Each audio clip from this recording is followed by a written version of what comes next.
right, so I might as well talk about this essential bass right here while I have you here. So, essential bass rack, basically, is a bass rack that I made on Ableton Live, utilizing operator. Use operator here, and there's pedal. So, basically, it's not too complex of a synthesizer, except you have a lot of parameters that are mapped to this operator rack, pedal for one, but you have 2 octaves. So let's say if I wanted to, actually I'm gonna try and see if I could dry these up real quick. So we're just gonna go the bass dry. So let's say, for instance, I have 1 octave, and you guys can see it in action over here. I have my, I have a sine wave, and there's actually a filter on it. So let's turn off the pedal and turn off the filter. So this is just a basic sine wave, right? And so there's a mid octave, but there's also a lower octave below this. So you layer those together. And the funny thing about it is you can choose the different oscillator waves for each octave. So the mid octave is basically on sine wave. You can layer those.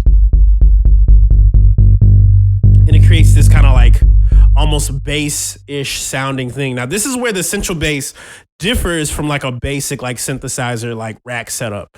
I am not using a attack, sustain, decay, and release. This is simulating almost like a bass guitar would. So you have a simple time parameter here that can shorten or elongate the basic setup that I have here with the synthesizer. So the coolest part about it is it does that for both octaves. So when you guys are hearing my 808 sounds, my bass sounds, this is where it's coming from. And now this is where everything kind of like starts to become shaping and stuff. So aside from time, you have your pedal, which applies a little bit of like distortion almost, but it's like harmonic distortion. And harmonic distortion is not distorting the signal.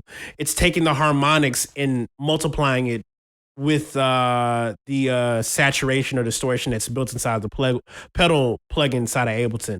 And this is all stock, by the way. I'm not using anything outside of Ableton to create this. And the coolest part is there's different types of pedals. So you have like a basic distortion, you have an overdrive, and you have like a blitzer, kind of like where it just kind of like goes crazy.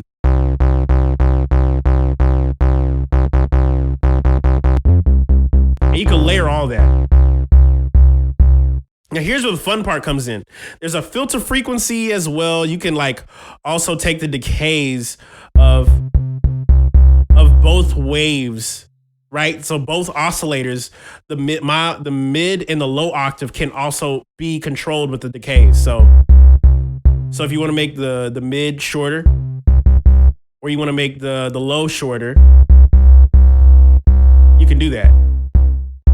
And you can control it right there. So that's the difference between the time and the actual decay. But if you really want to max it out, you can. And then you can like whack it out all the way over here. Now, everything else is like, you know, tone, messing wise, like, and it's only off of just waves. Yeah, so you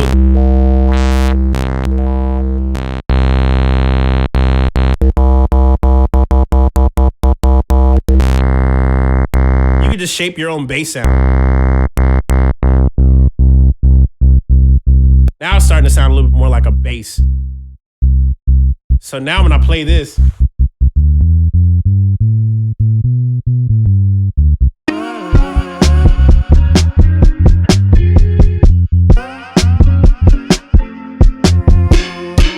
and so the last thing as well, aside from like the volume knob, of course, there's an algorithm knob and FE mount. The filter envelope. So there's an envelope that opens up the filters as well. I forgot to say this. FE amount it opens up the filter envelope that is sitting on it. So currently right now at 0, there's no envelope opening up, right? And you can go either forwards or backwards for this. So it can create like a swell. And it's really noticeable when you take the resonance.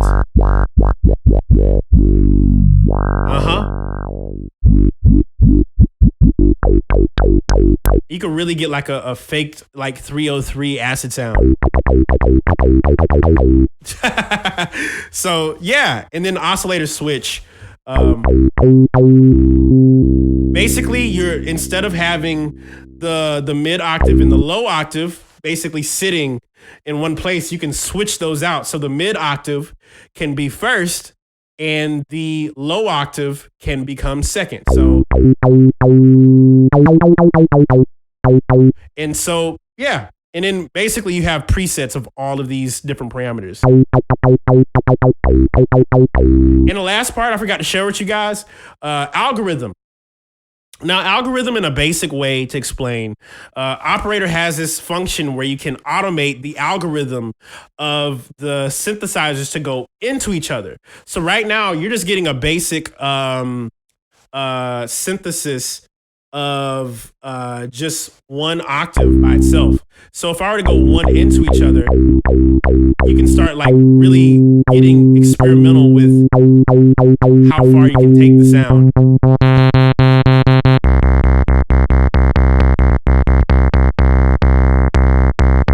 And usually the different waves, you'll start noticing how different they sound.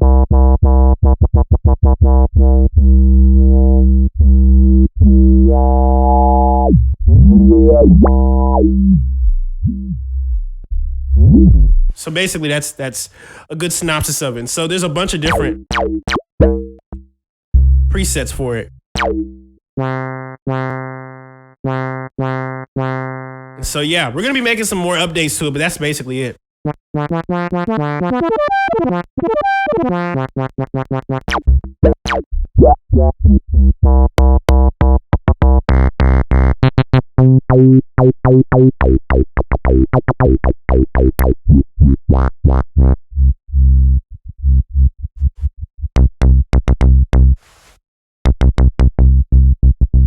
There we go. Now I can go ahead and just play this on top of the track. So there you go.